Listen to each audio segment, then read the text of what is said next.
ኢትዮጵያ ለዘላለም ትኑር። ፍቅር ያሸንፋል። እግዚአብሔር ያሸንፋል ማለት ነው።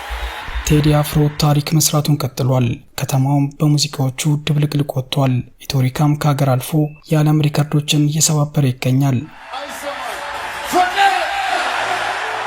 ይህ በእንዲህ እንዳለ የቴዲ አፍሮ ሙዚቃ በሀገሪቱ አንዳንድ አካባቢዎች ላይ እንዳይከፈት በመንግስት ጸጥታ ኃይሎች መከልከሉም ተሰምቷል።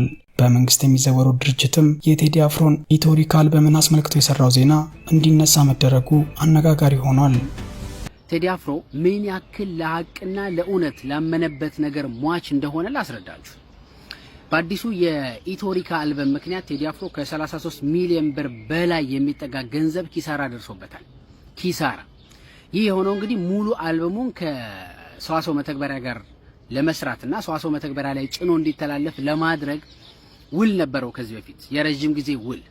ሰዋሰው መተግበሪያ ግን ይህንን ውል ወደ ኋላ በማድረግ የቴዲ አፍሮ ሙዚቃዎች ውስጥ 4 የሚሆኑ ሙዚቃዎች መንግስትን በቀጥታ ይነካል በማለት ልብ እንዲባልልኝ የምፈልገው የሰዋሰው መተግበሪያ ባለቤት የሆነችው የራይድ ባለቤት ነች።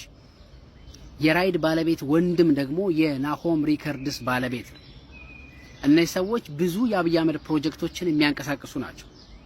ብዙ በመሆኑም ሰዋሰው መተግበሪያ ባለቀ ሰዓት እነዚህ ትራኮች ከአልበሙ ውስጥ መውጣት አለባቸው ብሎ መተግበሪያው ላይ መጫን እንደማይችል ቴዲ አፍሮ ትራኮቹን ይነግረዋል። በዚህ ምክንያት ቴዲ አፍሮ ውሉን አፍርሷል። የህዝብ ልጅ መሆን ማለት በዚህ ልክ ነው። እንደነ ካሙዙ ስለ ቴዲ አፍሮ የጻፉትን ግጥም 50 እና 60 ጊዜ ኤዲት እያደረጉ በ2 ሰዓታት ውስጥ ከ3 እና ከ4 ጊዜ በላይ ኤዲት እያደረጉ እንደሚለጥፉ እንደነ አቤል ሙሉጌታ ካገዛዝ ጋር የሚያሸረግዱ እንደነ ነብዩ ባዬ አይነት የአዲስ አበባ ዩኒቨርሲቲ ተማሪዎችን ለማርክ ሲሉ የጨረሱ የጓደኞቻቸውን ሚስት ሲያባልጉ የከረሙ ግለሰቦች አይነት ስብዕና የለውም ቴዲ አፍሮ። ለሐቅ የቆመ ስለሆነ ሐቁን አይበላም። የቴዲ አፍሮ ትልቁ ፕሮሞተር የኢትዮጵያ መንግስት ነው። አድናቂዎቹ አይደሉም፣ ሶሻል ሚዲያ አይደለም፣ ቴሌቪዥን፣ ሬዲዮ፣ ጋዜጣ፣ መጽሔት አይደለም። የቴዲ አፍሮ ትልቁ ፕሮሞተሩ የኢትዮጵያ መንግስት ነው።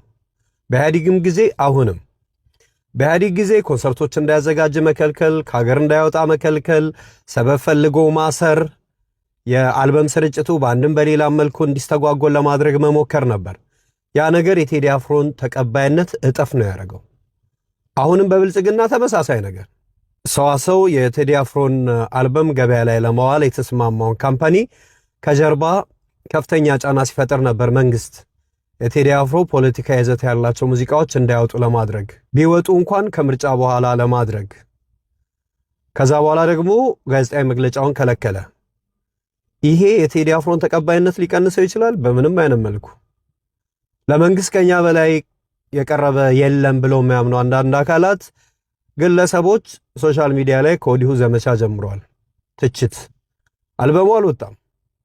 አልበሙ ወጥቶ ግጥሞቹ ከስነ ጽሑፍ አንጻር ከሐሳብ አንጻር ትክክል አይደሉም።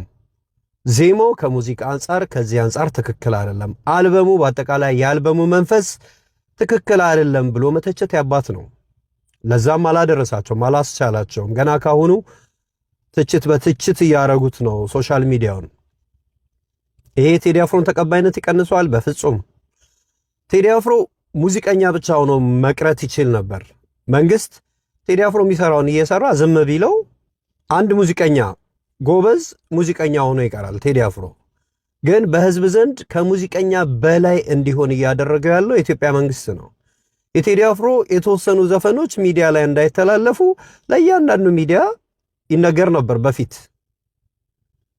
እንደዚህ ሲደረግ ይህ ሰው ከሙዚቀኛ ከፍ እያለ እንዲሄድ ያደርገዋል። ህዝብ ስርዓቱን እየታገለልኝ ያለ የኔ ታጋይ የህዝብ ልጅ ነው ብሎ እንዲያምን ያደርጋል።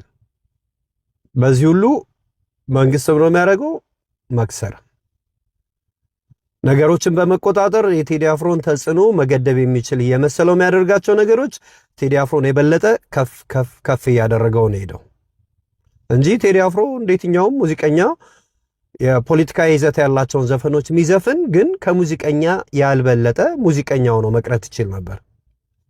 መንግስት ትልቁን ስራ ሰርቶለታል። የቴዲ አፍሮ ፖለቲካ ይዘት ያላቸው ሙዚቃዎች ሚዲያ ላይ መልቀቅ ፍጹም የተከለከለ ነበር። ጋዜጠኛ ስለፈራ ምናምን የማይከፍተው ወይ ቴክኒሻን ስለፈራ የማይጫወተው ብቻ አይደለም። በትዕዛዝ ደረጃ ከላይ እስከታች የወረደ ትዕዛዝ ነበር። የቴዲ አፍሮን ሙዚቃዎች እንደ ጃያስ ሪያል ኡኡታይን የመሳሰሉ ዘፈኖች እንዳይከፈቱ ጥብቅ ትዕዛዝ አለ እና ይህንን ደግሞ የትኛው ሚዲያ ላይ ሰራ ሰው ያውቀዋል። እኔ ፋና ሰርቻለሁ፣ ደቡብ ኤፍኤም ሰርቻለሁ። በሚገባ ማውቀውን ነገር ነው ምነግራችሁ። እና አንዴ ፋና ምን አጋጠመ፣ እኔ ከመግባቴ በፊት ያጋጠመ ነገር ነው። ቴክኒሻን ሳያቅ የቴዲ አፍሮን ጃያስ ሪያል ማጫወት ይጀምራል እና እሱን ዘፈን እንደከፈተ ሲያቅ አስቆመና ሌላ ሙዚቃ ቀየረ ደንግጦ።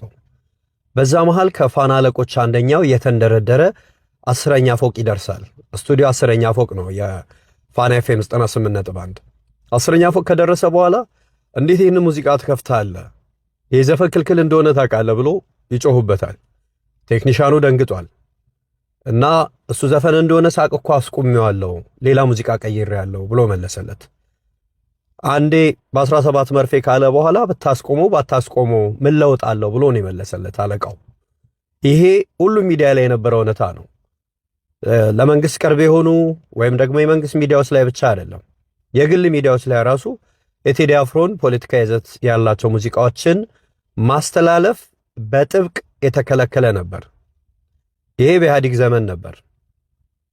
በብልጽግና ዘመን እንዴት ይሆናል? ግፈኝነት በድፍን ሀገር ሲረብ ግፉ ጽዋ ሞልቶ ሲፈስ ግፈኝነትን ለምን ብሎ ሞግቶ ከሀገር ከማጽዳት ይልቅ ለግፈኞች ዳይፐር የምትቀይሩ ነቢያት ነን ባዮች። መንግስት እየመራ ህዝብ በድሮን ጭምር ሲጨፈጨፍ፣ ዜጎች በማንነታቸው እየተለዩ ሲመነጠሩ፣ ሴትና ህፃናት ሲደፈሩ ሲገደሉ፣ ሀገር አልባ ስንሆን የጅምላ ስደት ሲበዛ፣ ሃይማኖትን ለይቶ ለማጥፋት ሲሰራ፣ የሃይማኖት አባቶችን በተለይ ደግሞ ገዳማውያንን ስለ ሀገርና ዓለም ሰላም በጸለዩ የሞት ጽዋን እንዲጎነጩ ሲደረግ ይህንን ለምን ብሎ የሚሞግተውን አካል እያሳነሳችሁ እነዚህን ጉዳዮች በመንግስት ስለሚፈጸሙ ጽድቅ እያደረጋችሁ አትናገሩ አትንኩ የምትሉ ሁሉ ዛሬ ዘፈንና ዘፋኝነትን ኦርቶዶክሳዊነት ኮሮጆ ውስጥ ከታችሁ ይችን ቤተክርስቲያን ደግሞ ለመውቀስ ተንደርድራችሁ መጣችሁ። ይሄ ድብን ያለ ፈሪሳዊነት ይባላል። የቱን ወቅሰ የቱን ትተዋለ? በወንጌል ሁሉ ኃጢአት ተብሎ የተገለጸውን አምጥተ ልትናገረው ይገባል። መፍራት ወደ ኋላ ማለት እኮ አይጠበቅ። ለሁሉም ነገር እኩል መናገር ነው።